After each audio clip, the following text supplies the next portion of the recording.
오늘은 전도서 7장 11절에서 14절 말씀을 우리 함께 보겠습니다. 전도서 7장 11절에서 14절 말씀. 여러분들 우리 4절밖에 안 되니까요, 한 목소리로 우리 한번 같이 읽었으면 좋겠습니다. 전도서 7장 11절에서 14절 말씀 같이 한번 읽겠습니다. 지혜는 유상같이 아름답고 햇빛을 보는 자에게 유익이 되도다. 지혜의 그늘 아래 있음은 돈의 그늘 아래 있음과 같으나 지혜에 관한 지식이 더 유익함은 지혜가 그 지혜 있는 자를 살리기 때문이니라. 하나님께서 행하시는 일을 보라. 하나님께서 굳게 하시는 것을 능히 곧게 하겠느냐. 형통한 날에는 기뻐하고 공고한 날에는 되돌아보아라. 이 두 가지를 하나님이 병행하게 하사 사람이 그의 장래 일을 능히 헤아려 알지 못하게 하셨느니라. 아멘. 오늘 본문 말씀을 보니까 지혜는 유산같이 아름답다고 말을 하고 있습니다. 여기서 말하는 유산은 말 그대로 아버지가 물려주는, 또 어머니가 물려주는 돈이나 땅을 말하는 것이죠. 지혜는 재물만큼 아름답다, 이렇게 말하고 있습니다. 그렇다면 여러분, 돈, 재물이 얼마나 좋길래 지혜만큼 아름답다고 성경이 말하고 있는 것일까요? 여러분들 12절 말씀에 보시면 지혜나 돈이나 공통적으로 생성시키고 만들어내는 것이 하나 있다라고 말을 하고 있죠. 그게 무엇입니까? 그늘입니다. 그늘. 굉장히 긍정적인 표현인데, 햇빛이 강하게 내리꽂는 무더운 여름날 나무 그늘 아래 앉아 있으면 저절로 휴식이 되듯이, 돈은 우리가 살아가면서 경험하는 수많은 고통 속에서 우리를 지켜주고 보호해주는 그늘막입니다. 그런 차원에서 돈은 우리에게 그늘이 되는 것이죠. 그래서 돈 싫어하는 사람은 아무도 없습니다. 혹시 우리 나전당교회 가족 여러분, 돈 싫어하는 사람이 있습니까? 돈이 싫어지는 사람은 죽을 때가 다 된 거예요. 삶이 다 끝나는 시점이기 때문에 나는 이제 돈 더 이상 필요 없다, 그렇게 느끼는 것이죠. 여러분, 돈은 우리가 생각하는 것보다 훨씬 더 우리 삶에 많은 영향력을 미칩니다. 돈은 단순히 우리가 먹고 입고 집을 사고 자동차 사고 공부하는 데 들어가는 비용 정도로 생각하면 안 됩니다. 돈은 그것보다 훨씬 더 힘이 셉니다. 돈이 많으면요, 성격이 좋아져요. 여러분들이 왜 까칠하시냐? 돈이 없어서 그렇습니다. 여러분, 돈이 많으면 살면서 화낼 일이 별로 없어요. 돈이 있으면. 제가 도시 빈민들과 사역하면서 생생하게 경험한 사실은 가난한 사람들이 돈 많은 사람들보다 절대로 착하지 않다는 거예요. 오히려 더 악착 같고 거짓말도 잘하고 남의 욕도 잘하고, 무엇보다 돈에 대한 사랑과 집착도 돈을 가진 사람보다 더 강렬하더라고요. 사람들이 전반적으로 거칩니다. 여러분, 저는 지금 가난하게 사는 사람들을 비하하거나 욕하는 것이 결코 아닙니다. 그런 환경 속에서 살면 인간은 누구나 그렇게 됩니다.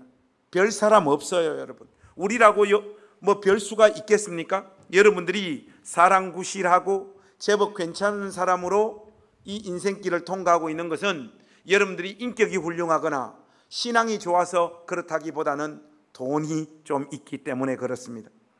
맞습니까? 안 맞습니까? 돈이 없으면 싸울 일이 많이 생겨요. 이는 어쩔 수 없는 현실입니다.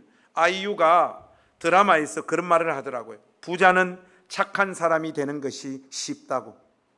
여러분, 이 자본주의 사회에서 돈을 좀 넉넉하게 가지고 있으면 착한 사람이 되는 게 정말로 쉽습니다. 이렇게 돈은 물질적인 영역에서 뿐만 아니라 사람을 부드럽게 만들고 여유 있는 사람으로 만들어줍니다. 그래서 영화 기생충에 보면 명대사가 한 마디 터져 나오죠. 돈은 마음의 주름살을 펴주는 다림이라고 이야기하죠.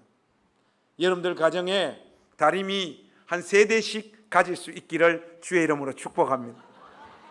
또 있습니다. 여러분, 농구선수 서장훈 아시죠? 이 서장훈이 부자잖아요. 이 건물주잖아요.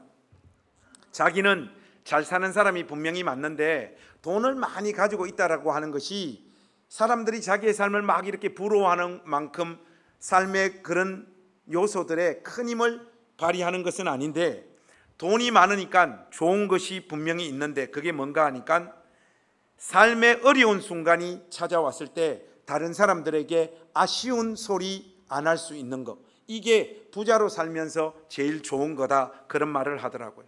여러분, 돈이 없어서 다른 사람 찾아가서 돈 한번 빌려 보셨습니까? 여러분, 말이 좀 잘 나오던가요? 저는 죽으면 죽었지 돈 좀 빌려달라는 말을 잘 못하겠더라고요. 그 순간 그 감정이 얼마나 부끄럽고 수치스럽고 창피합니까? 그런 말을 해야 하는 자기 자신이 믿고 또 돈을 빌려주는 그 사람에게는 미안하고 송구하고, 또 돈을 빌리고 나면 어느 순간 이 돈은 족쇄가 되어버리더라고요. 빌려준 사람은 아무 말 안 하는데 알아서 기고 눈치를 봐야 되는 일들이 벌어지잖아요. 무엇보다도 갚아야 되는 날이 다가오는데 돈을 준비해서 되돌려 줄 수 있는 그 돈이 없을 때, 그때 한 사람이 가지는 그 심정과 마음, 말로 다 표현해 봐야 무슨 소용이 있겠습니까? 이런 서러움과 부끄러움을 당하지 않게 만들어주는 그 힘이 돈에 있어요. 그런데 전도자는 지금 돈의 위력과 힘에 대해서 말하고 있는 것이 아닙니다. 돈에 이런 힘과 아름다움이 있듯이 지혜가 그런 힘과 그늘을 우리에게 제공하고 있다고 말하고 있어요. 이게 11절과 12절의 초점입니다. 여러분, 일반적으로 지혜는 사람들에게 만족과 안전을 제공해 줍니다. 지혜는 단순한 지식이나 이성적 사고를 날카롭게 하는 것이 아니에요. 성경에서 말하는 지혜는 그 사람의 인격 자체를 말합니다. 그래서 참된 지혜를 가진 사람은 판단력과 통찰력이 남다르고 무엇보다도 그의 삶이 진실되고 의롭습니다. 한마디로 지혜는 그 사람의 인격과 절대로 분리해서 설명할 수 있는 개념이 아니라는 것이죠.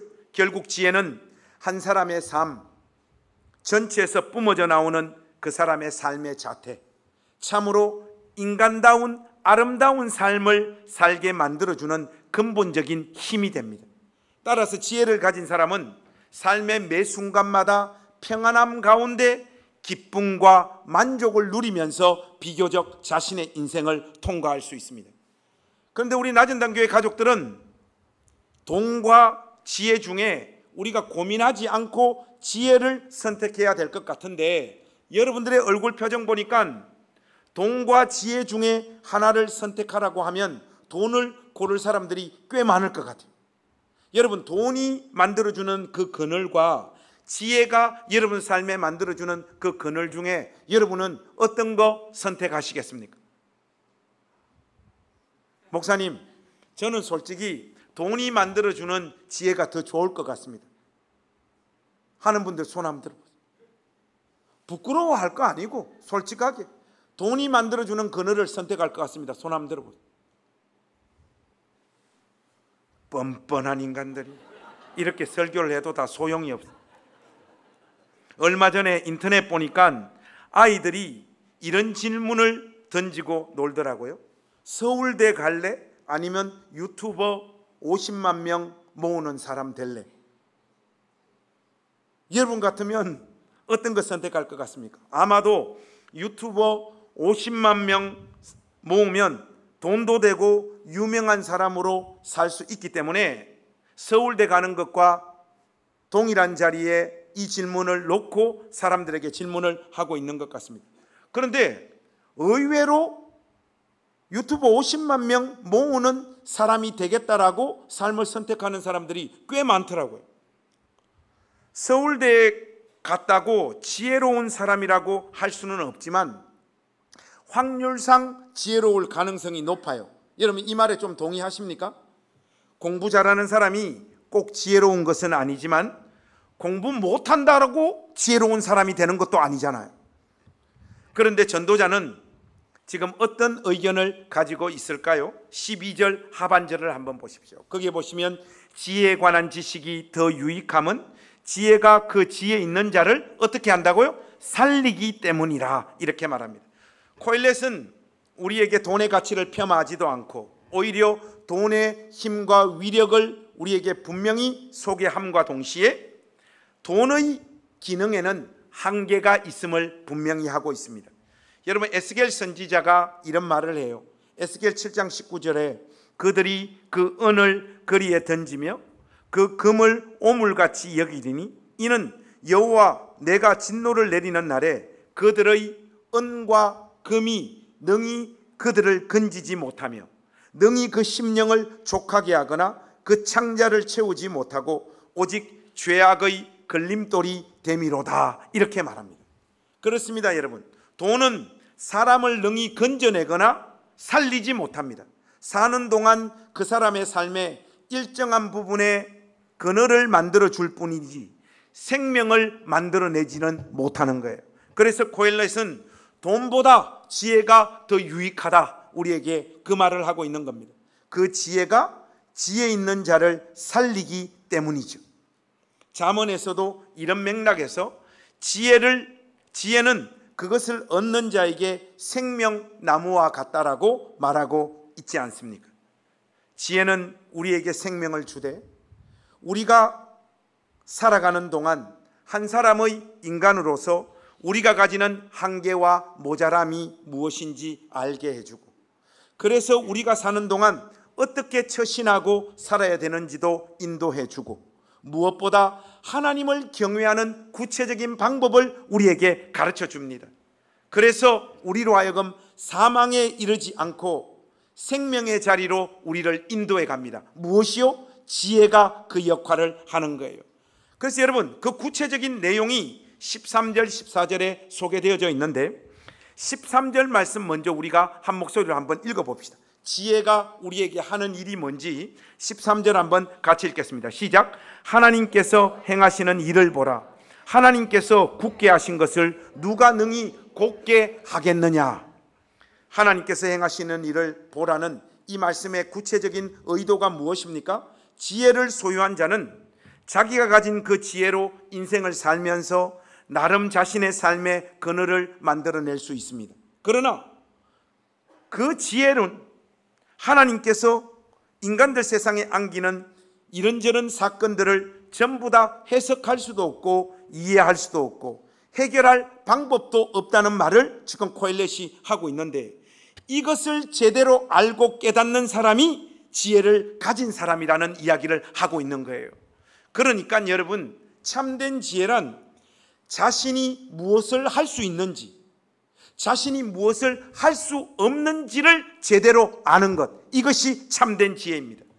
여러분 삶과 인생에서 여러분들이 감당할 수 있는 것과 감당할 수 없는 것이 무엇인가, 여기에 대한 감과 촉을 가지고 있는 사람이 자기 인생을 하나님 앞에서 잘 사는 사람입니다. 14절에서 말하고 있는 이 내용 우리가 조금 더 구체적으로 한번 확인해 보십시다. 14절 말씀 한번 같이 읽겠습니다. 시작. 형통한 날에는 기뻐하고 공고한 날에는 되돌아보라. 이 두 가지를 하나님이 병행하게 하사 사람이 그의 장래 일을 능히 헤아려 알지 못하게 하셨느니라. 여러분, 하나님은 우리의 인생을 형통이라고 하는 시줄과 공고함이라고 하는 날줄로 짜놓으셨습니다. 그래서 이 세상 그 어떤 누구도 그가 가진 지혜로 장래의 일을 예측하지 못하게 하셨습니다. 이것을 인정하고 받아들이는 것이 참된 지혜예요. 우리 인간들은 하나님께서 정해놓으신 이 메커니즘을 인위적으로 바꿀 수 없습니다. 다가오는 형통의 날과 공고한 날을 피할 수도 없고 막을 수도 없습니다. 그래서 결국 우리로 하여금 지금이라고 하는 이 시간을 살 수밖에 없도록 하나님께서 만들어 놓으신 거예요. 그 전도서 3장 22절 혹시 여러분 기억하십니까? 어떻게 기억하겠습니까? 지나간 지가 오래됐는데. 그러므로 나는 사람이 자기 일에 즐거워하는 것보다 더 나은 것이 없음을 보았나니 이는 그것이 그의 몫이기 때문이라. 그의 뒤에 일어날 일이 무엇인지를 보게 하려고 그를 도로 데리고 올 자가 누구이랴. 아무도 없다, 이 말입니다. 여러분, 예수 믿고 살아가는 신자 중에 제일 어리석은 신자가 누군지 아십니까? 신앙의 힘으로, 기도의 힘으로 자신의 앞날을 예측하고 알려고 몸부림치는 신자, 이 사람이 제일 어리석은 신자입니다. 요즘도 용한 기도원 원장님들 많이 활약하고 계신지 모르겠는데 여러분 오해하지 마세요. 저는 기도원의 가치를 폄하하는 사람이 아닙니다. 지금도 그것을 이야기하려고 하는 것이 아니라 기도를 통해 우리가 앞으로 만나야 할 일을 훤히 알아맞추거나 가르쳐 주는 사람들이 개신교라고 하는 이 종교 시장에 너무 많아요. 여러분 혹시 누구 찾아가서 예언기도 같은 거 한번 받아보신 적 있습니까? 저는 있습니다. 여러분. 제가 본질이 이긴다 책을 쓰고 기독교 출판 시장에 혜성과 같이 나타났잖아요. 진짜입니다, 여러분. 그 나온 그에 책 많이 팔았어요. 제가 본질이 이긴다 써서 인쇄만 4천만 원 받았으니까 책 한 권 팔면 만 얼마? 네? 인쇄로 1,100원인가 줘요. 여러분 그 책을 팔아가지고 4천만 원 받았으니 책이 얼마나 많이 팔렸겠어요. 지금 또 계산하는 사람 있다 없다? 분명히 있을 거예요. 그런데 여러분 첫 번째 책을 이렇게 출간해서 책이 많이 팔리다 보니까 다른 출판사에서 다음 책을 자신들하고 계약하자고 굉장히 많이 연락이 오더라고요. 그래서 저도 점점 마음이 교만해지기 시작을 하더라고요. 뻗대고 있었는데 어떤 출판사를 운영하는 한 목사님이 자기를 좀 만났으면 좋겠다 해서 만나러 갔습니다. 이런저런 이야기를 하는데 그날 또 음식도 굉장히 좋은 거 사주시고 또 커피도 아주 좋은 집에 가서 이렇게 대접해 주시더라고요. 그러니까 마음이 부드러워지고 그 출판사하고 계약하고 싶은 그런 마음들이 막 생기더라고요. 근데 이 목사님이 갑자기 제가 김 목사님 위해서 한번 기도해 주고 싶은데 자기 기도 받겠냐고 물어보시더라고요. 제가 거절 못하는 병을 가지고 있잖아요. 딱 보니까 보통 기도가 아니고 예언 기도, 목사님 인생에 대해서 예언 기도 한번 하고 싶은데 그걸 받으시겠냐고 하는 거예요. 밥 얻어 먹었잖아요. 받겠습니다 하니까 목사님이 제가 앉은 그 뒤로 이렇게 오시더니 저의 머리에 이렇게 두 손을 딱 이렇게 얹으시더라고요. 그리고 바로 기도를 안 시작하고 약간 침묵의 시간을 가지시더라고요. 하니까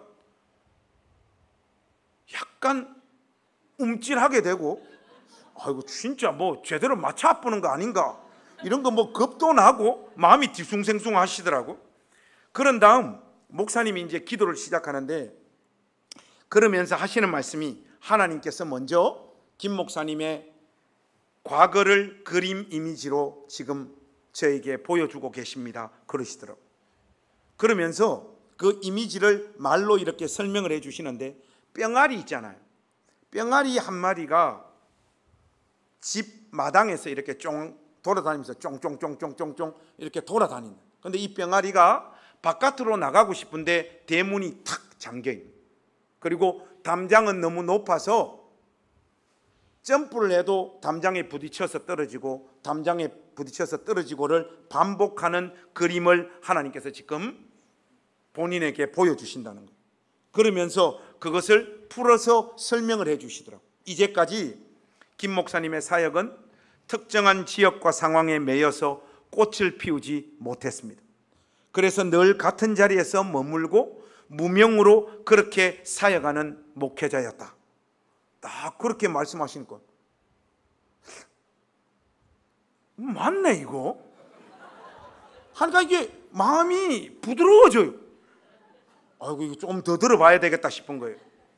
속으로는 이거 내가 뿅아리 새끼란 말인가? 이런 생각도 들고 뒤숭생숭해요. 그런 다음 하나님께서 이번에는 그림 이미지를 하나 더 보여주시는데 저의 미래를 보여주신다. 이 뿅아리에게 날개가 생기더니 뿅아리가 독수리로 변해가지고 창공을 날아다닌다. 그러면서 5대양 6대주로 팍 독수리가 날아다니. 그때 딱 어떤 생각이 들어요. 나 이건 나도 해석하겠다. 이거는 딱 느낌이 오더라고. 이 병아리에게 그러면서 제가 이게 약간 삐딱하잖아요, 사람이. 병아리에게 날개가 생기면 닭이 돼야지 왜 독수리가 되노? 뭐 이런 생각도 하면서 막 하는데 목사님, 하나님께서 이제 마음에 정하셨습니다. 목사님을 5대양 6대주로 돌아다니면서 하나님 말씀을 전하는 종으로 삼으시겠다고 하나님께서 마음에 결정하셨다는, 이제 담을 넘어서는 정도가 아니라 이곳저곳 세계로 뻗어나가신다. 중화가 아멘 했듯이 아멘이 절로 나와요. 아멘도 아니에요. 에이멘 이렇게 되더라고. 그러면서 이제 기도 끝나고 목사님한테 이제 마음이 완전 부드러워져 가지고, 사실 목사님, 제가 미국에서 청빙을 지금 받은 상황인데 미국을 가야 되는 겁니까? 목사님이 예언기도가 그 뜻입니까? 김 목사님, 무조건 이번 청빙 받아들이고 미국으로 가라는, 그게 하나님의 뜻입니다. 그렇게 이야기하는 거예요. 여러분, 이 예언기도 여러분 솔직히 좀 어떻게 생각하세요? 저의 과거와 미래를 내다보면서 어느 정도 잘 예언한 내용이라 생각되십니까? 여러분, 이런 정도의 예언은요, 인터넷 들어가서 저의 삶을요 1분만 서치해보면 누구나 다 할 수 있는 예언기도야. 이거는 그렇지 않습니까? 사람들이 이런 자기의 앞날을 흔히 말해주는 예언기도를 좋아합니다. 그리고 자신의 앞날을 긍정적으로 묘사해주는 예언기도는 더 좋아합니다. 그래서 이런 분들을 복채 들고 따라다니는 거예요. 제발 우리 낮은당 교회에서는 이런 분들이 없으시기를 주님의 이름으로 부탁합니다. 여러분, 예언기도 진짜 제대로 하는 분들은요 앞날을 정확하게 절대로 묘사하지 않습니다. 아니, 못해요. 그분들은 기록된 하나님 말씀을 근거로 따뜻하고 때로는 엄중하게 책망하거나 위로하는 선에서 멈추지, 그 사람의 과거와 미래에 대해서 구체적으로 정확하게 말하지 않습니다. 왜요? 모르기 때문에 그렇습니다. 그렇게 하는 자들은 하나님께서 우리 인간들에게 정해주신 한계를 스스로 깨트리며 하나님 자리에 서게 되는 것입니다. 정말 이 바닥에는요 중심이 완전히 비틀어져서 이런 짓들을 자기의 생계수단으로 삼는 자들이 너무 많습니다. 그들은 누군가의 아픔과 괴로움, 상처와 눈물 어린 사연들을 자신의 배를 채우는 수단으로 삼아요. 예를 들어 사업에 심각한 어려움에 처한 사람들이 기도받으러 옵니다. 그러면 이 사람들은요 과감하게 예언해 버립니다. 김 집사님, 하나님이 기도해 보니까 이번에 이 사업을 다시 회복시키시고 일으키신다고 하나님께서 분명히 말씀하시네. 그러니까 헌금 많이 하고 주의 종 잘 섬기시고 이야기하면요 상한 심령으로 그 앞에 나아갔기 때문에 이렇게 예언을 해주면요 그 마음이 고맙고 가슴이 벅차가지고 헌금을 목돈으로 하게 됩니다. 그런데 여러분, 사업이 잘 될 가능성과 망할 가능성은 반반이잖아요.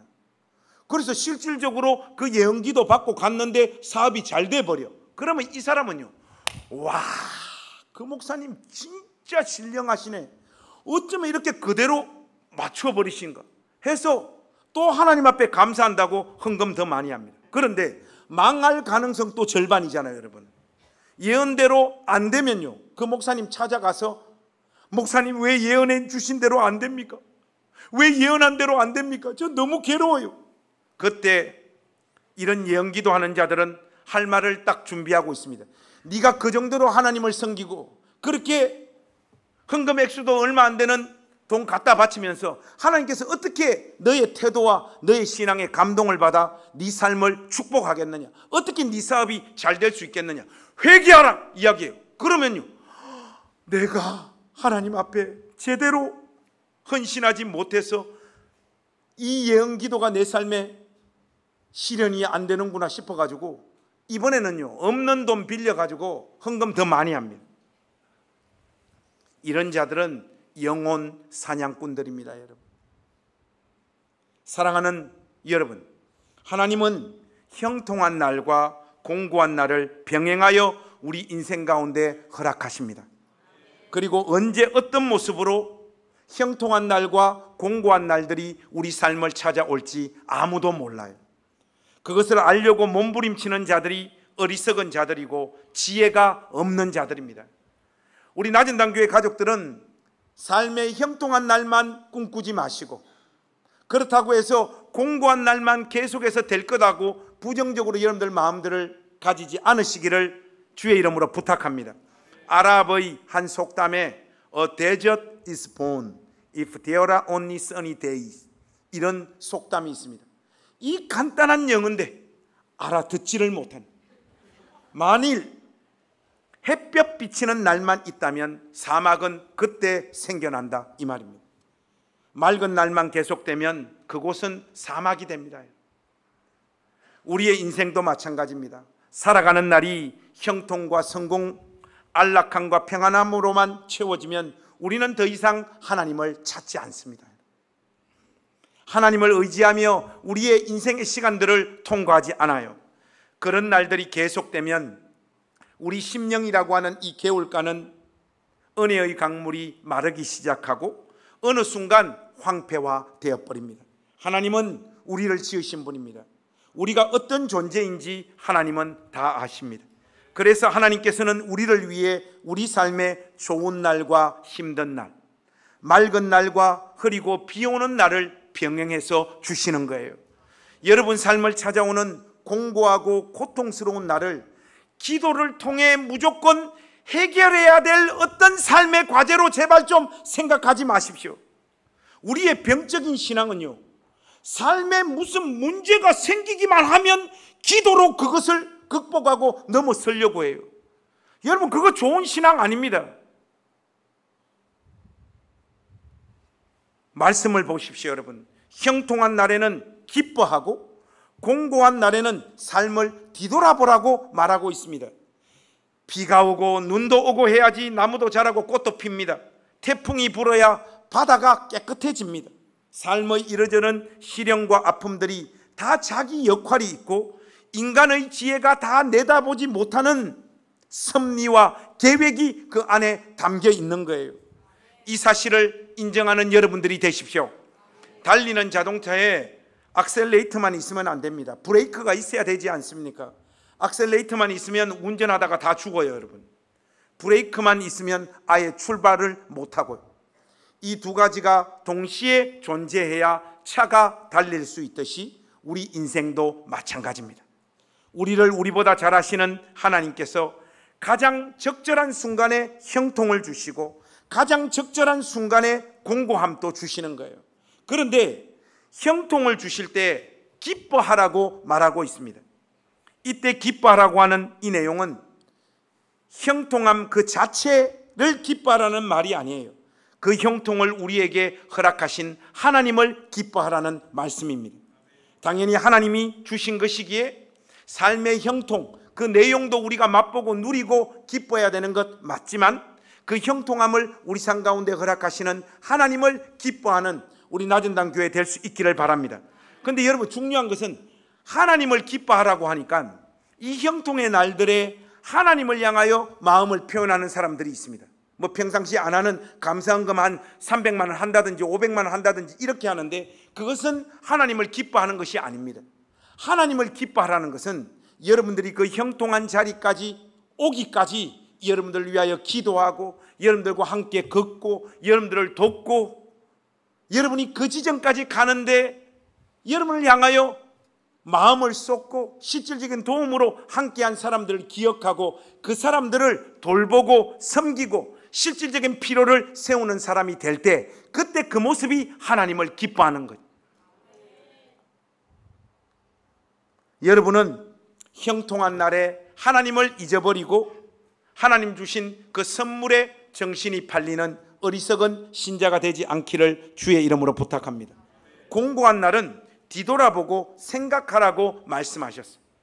자칫 잘못하면 생의 어려운 순간이 딱 찾아오면 생각은 잠시 하고 그 공고함의 원인을 제거하는 일에 집착하게 되어집니다. 그래서 고통을 없애달라고, 이 아픔을 빨리 지나가게 해달라고 하나님 앞에 간구하게 됩니다. 사랑하는 여러분, 밤이 지나야 아침이 옵니다. 겨울이 가야 봄이 옵니다. 무엇보다도 밤은 지나가고 겨울은 반드시 지나고 봄은 우리 삶에 찾아옵니다. 하나님께서 정하신 시간이 지나야 공고함이 지나고 형통함이 찾아온다는 이 간단한 진리를 왜 자꾸 여러분 마음에 담지를 못하십니까? 비 오는 날은 비를 맞으십시오. 겨울이 되면 계절에 맞게 옷을 입고 돌아다니는 사람이 되십시오. 우리 삶에 내리는 비와 눈은 결코 우리를 상하게 하거나 독이 되지 않습니다. 공고한 날에 자신의 전적인 무능함과 무익함을 절감하고 하나님을 마음을 다해 붙잡는 신자들이 되어 주십시오. 하나님, 이 공고한 날 하나님 앞에 약속합니다. 저의 삶에 형통을 주시더라도 제 마음이 높아지지 않고 그 순간에도 좋으신 하나님을 기억하는 사람이 되겠다라고 이 공고한 날 결심하십시오. 여러분, 사도 바울의 처절한 고백 여러분들 다 아시죠? 로마서 7장에 나와 있는 그 고백, 오라 나는 공고한 사람이로다. 이 사망의 몸에서 누가 나를 건져내랴. 우리 주 그리스도 예수로 말미암아 하나님께 감사하리로다. 공고한 자신의 실존을 확인하고 그 자리에서 자신을 해방시켜 주실 분은 그리스도 예수밖에 없다라고 절절한 고백을 토하고 있지 않습니까? 제발 여러분이 한 사람의 인간으로 형통한 날과 공고한 날이 찾아오는 것을 신앙의 힘으로, 기도의 힘으로 인위적으로 그 날들을 조종할 수 있다라고 하는 그 착각에서 제발 좀 빠져나오십시오. 여러분, 이건 기독교가 아니에요. 우리는요, 간절한 기도와 보태진 헌금이 있을 때 공고한 날을 단축시킬 수 있다라고 하는 생각들을 너무나 많이 가져요. 그래서 저는요, 평상시에 하나님 앞에 엎드려 기도하거나 물질을 드리는 일들을 평상시에 정상적인 수준에서 잘 감당하지 않는 사람이 어느 날 갑자기 목돈을 헌금한다든지 갑자기 안 하는 기도를 하기 시작하면 좋기보다는 목사로서 불안해져요. 이 도대체 무슨 일이 터졌나요? 여러분, 대단히 어리석은 신앙입니다. 기도는 그런 날들을 내가 원하는 시간과 타이밍에 공고한 날을 지우게 만드는 그런 힘과 능력이 기도에 있는 것이 아니라, 기도 안에는 형통한 날에 제대로 기뻐하며 그 삶을 누리게 만들고 우리 마음이 높아지지 않도록 만들어줍니다. 여러분, 형통한 날에 여러분들이 하나님 앞에 엎드려 기도하지 않으면 백발백중 우리 마음은 높아집니다. 교회가 이렇게 성장하는데도 제 마음이 높아지지 않는 이유는 뭡니까? 기도의 사람이기 때문에 그렇습니다. 왜 아멘 안 하는데? 한번 다시 돌려드리겠습니다. 여러분, 기도의 사람이기 때문에 그렇습니다. 처음부터 그러셔야죠. 공고한 날에 그 고통스러운 시간이 우리 영혼의 보약이 되게 하십니다.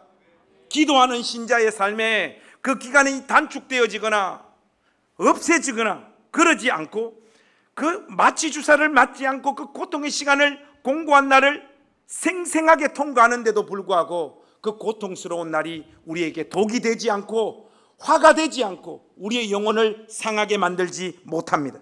보약이 되게 하셔서 아름다운 신자로 우리를 빚어내시는 시간으로 하나님께서 만들어 버리신다고요. 여러분, 고통이 찾아온다고 자연스럽게 사람이 성숙하고 성장하게 되는 거 아니더라고요.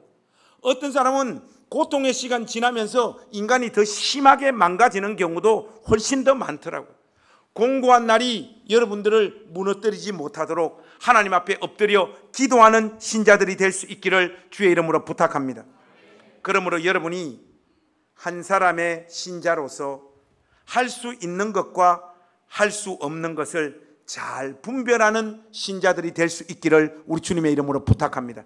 이게 성경에서 말하는 참된 지혜예요. 내가 내 인생, 내 능력, 나의 소명, 나의 달란트를 생각했을 때 하나님 앞에서 내가 감당할 수 있는 것과 감당할 수 없는 것을 잘 분별하는 신자, 이게 참된 지혜고 이분들이 자기 인생을 보통 잘 살더라고요. 몇 해 전에 베스트셀러가 되었던 미움받을 용기, 책 제목은 한번 들어보셨죠?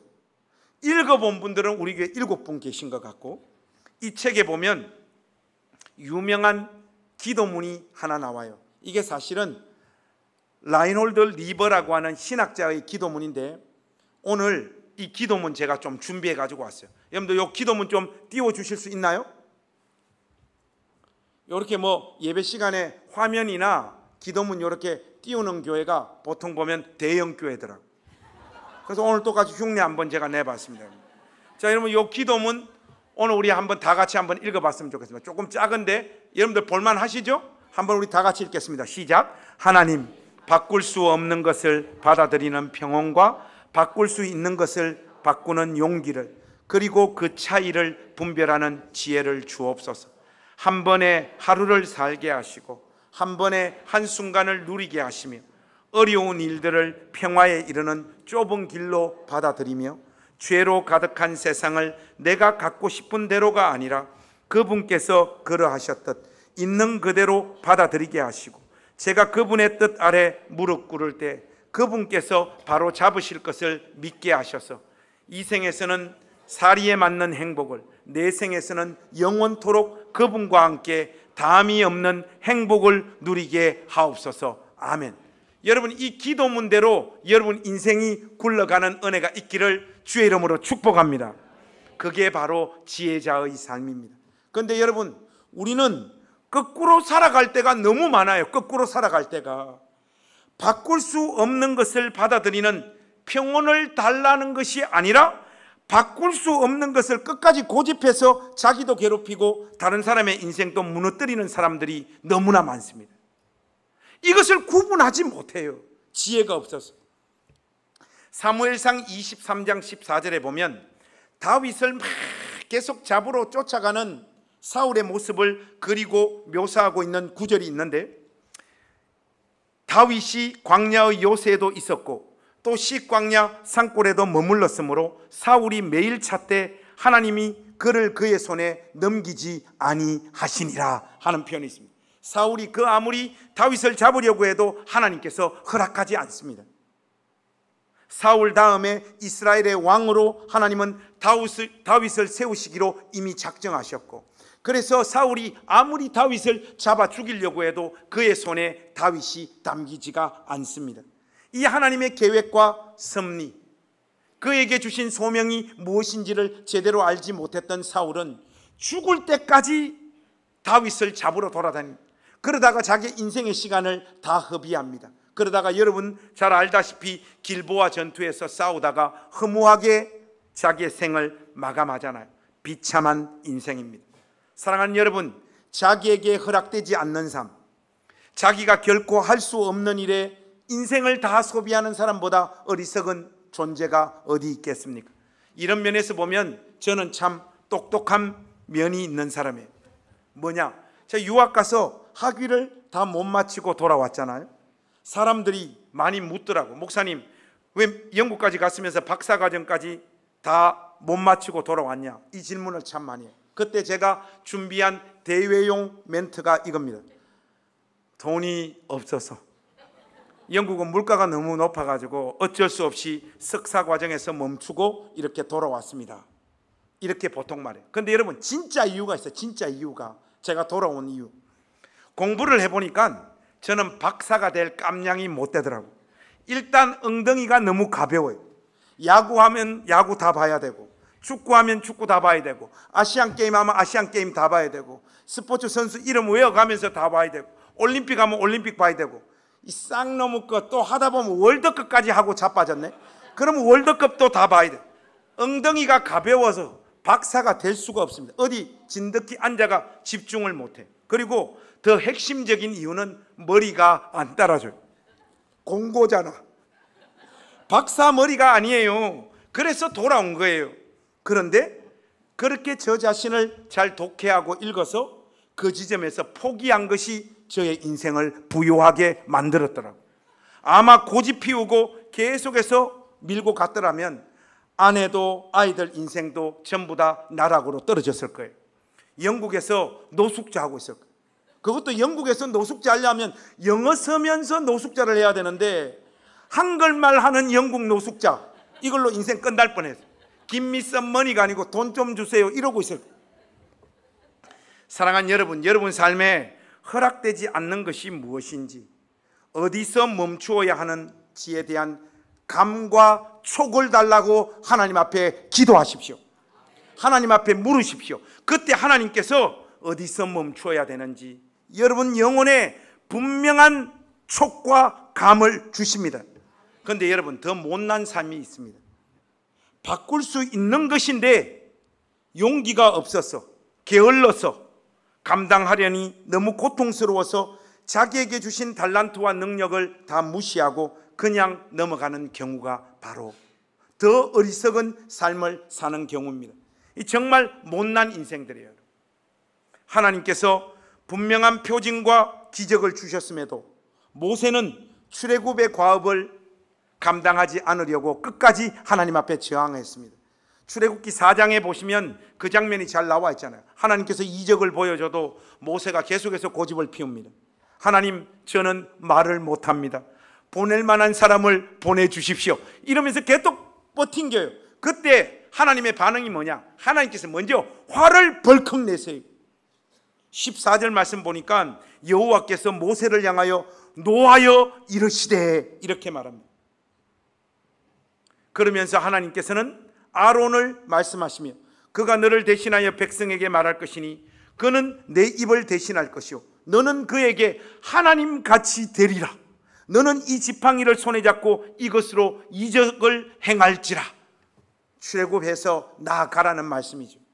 여러분, 하나님께서 우리 삶에 분명히 신호를 주시고 재능도 주시고 사람도 붙여주시고 소명도 주셨음에도 불구하고 자기 안에 두려움과 상처들, 그리고 그 일을 감당하면서 겪어야 되는 어려움을 미리 계산하는 그 습관들 때문에 주님께서 가라고 하시는 그 자리로 나아가지 못하는 신자들이 얼마나 많습니까? 어리석은 인생들입니다. 하나님께서 여러분들에게 주신 소명을 용기 내어 잘 감당하는 신자들이 되어 주시기를 우리 주님의 이름으로 부탁합니다. 저는 어렸을 때 물리적인 폭력도 제법 많이 당했지만은 그거보다 제 영혼을 더 상하고 짓누른 것은 언어폭력이었어요. 언어폭력에 너무 많이 노출되다 보니까 무언가를 하려고 해도 뭔가를 하지 못하는 두려움이 늘 제 마음 가운데 많았어요. 이 나이가 되어서 제 인생을 이렇게 한번 뒤돌아보니까 아무것도 아닌데 그때 왜 그 용기를 못 냈을까? 그게 제일 후회스러워요. 여러분, 무언가를 해서 깨지고 다치고 아픈 것은 그리스도 안에서 전부 다 추억이 됩니다. 그러나 무언가를 용기 내어 하지 못한 것들은 전부 다 후회로 남아 계속해서 여러분 삶을 괴롭힐 거예요. 왜 하지 못했지? 왜 하지 못했지? 지금 생각하면 아무것도 아닌데 무언가를 해서 후회되는 일은 거의 없습니다. 그래서 여러분, 사실 오늘 이 설교하면서 제일 먼저 떠오른 사람이 누군가 하면 현우예요. 현우. 우리 교회 찬양 인도하는 현우. 주연이하고 결혼하는데 제가 이렇게 만나보니 목사님 결혼을 해야죠. 빨리 해라. 빨리 해라. 하니까 해야지요. 한데 제가 이번에 고신대학교 가서 설교했었거든요. 하면서 우리 현우 만나고 먼저 밥 먹고 이렇게 쭉 이야기를 하다 보니까 우리 현우가 타잔이더라고. 제가 타잔 1인데 우리 현우도 완전 타잔이야. 가진 게 아무것도 없어. 그러니까 그 상황에 뭔가 여자를 데려와야 되는데 용기를 내기가 어렵잖아요, 우리 현우가. 제가 그 고신대학교 바닷바람이 불어오는 그 자리에서 목사님도 타잔이었는데 살아보니까 하나님께서 공고한 날만 주시는 게 아니더라. 형통한 날도 주시더라. 그냥 질러라. 오늘 일부 예배 때 주연이 앉혀놓고 아멘 하라고 제가 했고 오늘 아멘 했어요. 아마 내년에 결혼할 것 같아요. 그냥 하면 생기고 살고 생기고 냉장고 텔레비전은 교회에서 해주고 권사님들이 하나씩 다 해줘가지고 다 쭉쭉쭉쭉 살게 됩니다. 여러분, 그건 믿습니까? 박수 치는 분들은 인생이 다 힘든 분들이에요 지금. 누가 우리 사람 붙잡고 그런 이야기 많이 하나 봐요 요즘. 사모님 보면 이렇게 좀 부럽다고. 왜 부럽냐 하니까 요지는 그런 것 같아요. 어쨌든 목사님, 사모님 고생 많이 하셨는데 지금은 많이 이렇게 안정됐고 세계적인 목사님 되셨고 교회도 이렇게 되고 이게 보기 좋습니다. 이런 게 뭐 부럽습니다. 이런 정도 이야기를 하는 것 같아요. 그래서 어제 안 그래도 집에서 지호하고 저희들 이야기하면서 그런 이야기를 했어요. 당신 만나가면 고생 많이 한 거 맞죠? 우리 사람 저 만나가지고 그 말로 다 할 수 없는 고생들 많이 했어요. 어제 우리 지호가 문득 그러더라고. 아빠 뭐 영국에서 같이 살 때 한 집에서 14명 산 게 진짜 맞나? 이러더라고요. 14명 살았다. 엄마가 밥 다 해주고 애들 다 케어하면서 그렇게 했더니 거의 아들 눈빛이 사람이 아니다. 우리 아빠 해도 너무했다 하니까 뭐 타박도 좀 먹고 했지만은 그 제가 우리 사람 보고 그랬어. 그래서 지금 행복하나 안 하나? 여러분, 하나님은 우리 삶에 공고한 날만 주시지 않습니다. 형통한 날도 주십니다. 여러분이 당하는 아픔과 어려움이 지금 너무 고통스러운 것은 충분히 알고 공감이 가는데, 그러나 여러분 그 상황을 너무 과장하지는 마십시오. 하나님은 사는 이 생애 동안 잘 되는 날, 이상하게 그냥 잘 되는 날이 있어요. 그런 삶을 우리 가운데 반드시 주시는 분입니다. 그러므로 여러분 삶과 인생을 잘 이렇게 살피셔서 어디서 멈추어야 될지, 어느 것은 하나님께서 내 인생 가운데 허락하시지 않는 것인지, 어느 것은 용기 내어서 가라고 말씀하시는지, 이것을 잘 분별하는 신자들이 되십시오. 그런데 그런 신자 되고 싶은데 그게 잘 구분이 됩니까? 안 됩니까? 여러분, 제가 김해 교회를 하나 더 개척하고 싶은데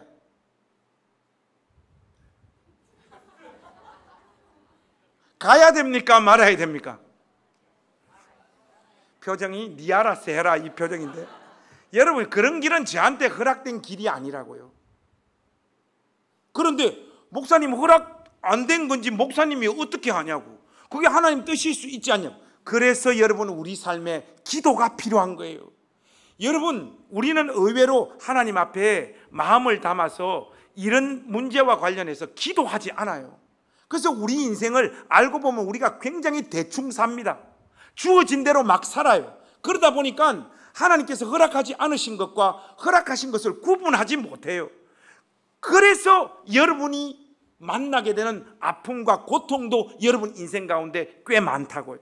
하나님께서 여러분들에게 은혜를 주셔서, 은혜를 주시되 특별히 여러분들이 가서 이루어내야 될 것들과 가서는 안 되고 여기서 멈추어 서야 되는 것들을 잘 분별할 수 있는 지혜를 주시기를 주의 이름으로 축복합니다. 여러분, 이 지혜를 가진 사람들이 삶의 평안함 가운데 주님 주시는 기쁨과 만족함을 누리며 그 인생을 통과하더라고요. 이 위로부터 임하는 이 은혜가 여러분들 가운데 넘치시기를 우리 주님의 이름으로 축복합니다. 결론을 맺겠습니다.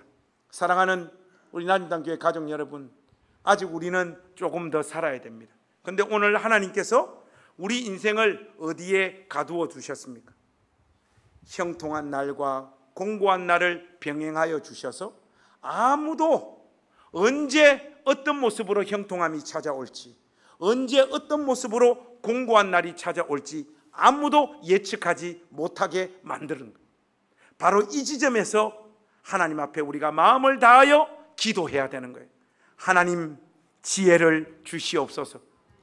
하나님, 지혜를 주셔서 나그네 인생길을 통과하는 이 순간 동안 감당해야 될 것과 멈추어 서야 될 것과 그 지점이 무엇인지 깨닫게 해주시고, 무엇보다도 능하신 하나님의 손이 저로 하여금 저의 삶과 인생을 인도해가는 이 은혜 누리며 이 인생의 시간들 지날 수 있도록 도와주옵소서. 그 기도가 여러분들 가운데 있으셔야 됩니다. 특별히 여러분들 자녀들을 위하여 그렇게 기도하는 우리 집사님, 권사님들 되실 수 있기를 바랍니다. 안 그러면 여러분 자녀의 인생이 여러분들로 인하여 어그러지고 무너지고 깨질 수 있는 거예요. 가만 보면 하나님께서 우리 자녀들의 삶과 인생도 붙잡고 계시잖아요.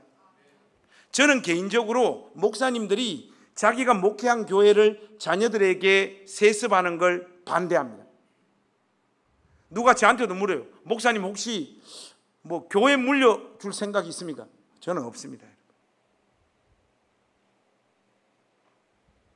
우리 아들은 우리 아들의 인생을 살 거예요. 그러니까 여러분, 우리 애들의 인생에 대해서 별로 관심 가지지 마세요, 여러분. 너무 관심 가지가 애들이 힘들어요. 그런데 한번 보세요, 여러분. 한평생 목회하고 난 다음 누구나 안정된 그 교회를 자녀들에게 물려주고자 합니다. 그리고 그 유혹에서 벗어나지를 못해요. 그런데 여러분, 과연 그게 이 아들에게 복이 되는 길일까요? 내 목회 여정에 하나님께서 함께 하셔서 은혜 주시고 함께 하셔서 내 능력과 실력에 비해 훨씬 더 많은 사에게 열매를 주시며 여기 이 자리까지 인도하신 하나님, 그렇게 그 목사님들이 신앙을 고백하잖아요. 그러면요, 아들이 목사가 되겠다고 했을 때 용기 내어서 아들로 하여금 새로운 길을 가도록, 개척하도록 그 길을 열어 제쳐야 됩니다. 그러면 하나님께서 그 아들의 생애 가운데 자기 인생과 동일한 은혜를 부어주실 거 아닙니까? 이걸 인위적으로 내 아들의 인생을 윤택하게 하고 더 복되게 하겠다라고 교회를 물려주는 거잖아요. 이게 있잖아요, 아이들 인생을 다 망치는 거예요. 여러분, 여러분 삶과 인생도 마찬가지입니다. 여러분 어느 정도에서 멈추십시오. 여러분 자녀들이 뭘 하고 살아야 될지 여러분들이 아세요? 뭘 해야 될지 자녀들이 잘 될 줄 아시냐고요? 그냥 겸손히 하나님 앞에 엎드려 자녀들의 생애를 위해서 울며 기도하는 어머님 되십시오. 왜 목사님, 아버님은 언급을 안 합니까? 아버지들은 기도를 안 합니다. 사랑하는 우리 낮은당 교회 어머님들, 아이들 인생에 지나치게 개입해가지고 오지랖 뿌리다가 애들 인생 망치지 마십시오. 겸손하게 아이들의 삶과 인생을 하나님 앞에 맡기십시오. 하나님께서 적절한 형통함과 공고함을 주시면서 아이들 인생을 복되게 하실 거예요. 예수님 안으로 불러주신 그 인생 하나님께서 그냥 두시지 않습니다. 간섭하시고 함께 하시고 때를 따라 돕는 은혜로 함께 하셔서 복된 자리에 세우실 거예요. 저는 확신하는 게 있어요. 우리 어머니 지금 돌아가고 안 계신데 인생에는 가정법이 없지만 우리 어머니가 살아오셔서 지금 저 모습을 보면 우리 어머니 기절해 버릴 거예요. 이게 무슨 일이고, 예상하지도 못하는 자리에 하나님은 한 사람의 인생을 붙잡아 이끌어 가십니다. 여러분 자녀들의 삶에 그 은혜가 넘칠 줄로 믿습니다. 그러니 하나님 앞에 엎드려 우리 다 같이 겸손히 기도하십시다. 하나님, 내가 바꿀 수 없는 것들을 받아들일 수 있는 평온함을 주시고, 내가 바꿀 수 있는 것들은 용기 내어 감당할 수 있는 은혜를 주시옵소서. 그러나 어리석은 저희들 이것을 분별할 능력이 없사오니 이 차이를 구별할 수 있는 지혜를 허락하여 주시옵소서. 그 지혜 붙잡고 여러분 인생을 그 누구보다 아름답고 멋지게 잘 사는 복된 신자들 되시기를 우리 주님의 이름으로 축복합니다. 기도하겠습니다.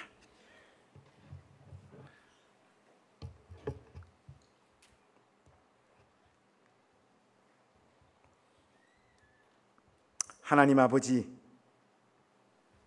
바꿀 수 없는 것들을 받아들이는 평온함과 바꿀 수 있는 것을 바꾸는 용기를 주시옵소서.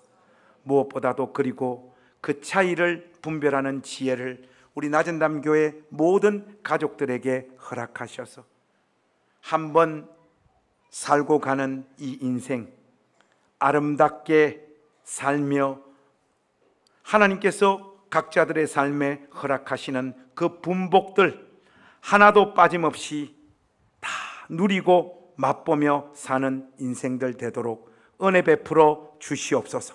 이 일에 우리 가족들 그 어떤 누구도 실패하지 않도록 도와 주시옵소서. 예수님의 이름으로 간절히 기도하옵나이다. 아멘.